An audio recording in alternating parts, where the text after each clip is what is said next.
वज़ीर-ए-आज़म हाउस और अहम मकामात पर खुफिया रिकॉर्डिंग का मामला। वज़ीर-ए-आज़म हाउस के अमले को तहकीकात में शामिल तफ्तीश कर लिया गया है। खुफिया रिकॉर्डिंग के मामले पर अब तक मजीद क्या पेशरफ्त हुई है, इस हवाले से बात करेंगे दुनिया न्यूज़ के नुमाइंदा जावेद हुसैन से। जी जावेद हुसैन, बताइएगा तहकीकात कहाँ तक पहुँची? जी देखिए, ये जो ऑडियो लीक्स है वज़ीर-ए-आज़म ऑफिस की और वज़ीर-ए-आज़म हाउस से मुबैना तौर पर जो बताई गई हैं कि वहाँ से ऑडियो लीक्स सामने आई हैं और वो वायरल हुई हैं, उनकी तहकीकात के हवाले से जो JIT तश्कील दी गई थी, उन्होंने अपना दायरा कार को वसी किया और उसमें अब जो ज़राए हैं उन्होंने बताया कि वज़ीर-ए-आज़म हाउस और वज़ीर-ए-आज़म सेक्रेटरीट के जो अमला है उनको भी शामिल तफ्तीश किया गया है और इनकी तहकीकात मुकम्मल करने के बाद ये जो फाइंडिंग्स होंगी इन्हें फिर वो जो है वो कौमी सलामती कमेटी में पेश किया जाएगा। जैसा कि गुज़िश्ता रोज़ ये इत्तला मिली थी कि कौमी सलामती कमेटी का इजलास जो है वो बुध के रोज़ यानी कल तलब किया गया है। अभी ताज़ा तरीन जो इत्तलात मिली हैं उसके मुताबिक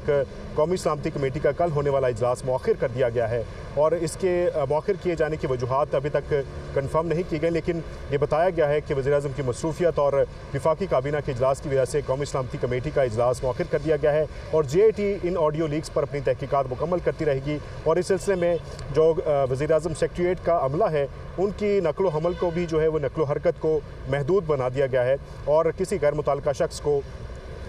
ऑफिस में दाखिल होने से पहले उनकी चेकिंग की जाती है, जिसके बाद उन्हें दाखिल होने दिया जाता है। इसके बाद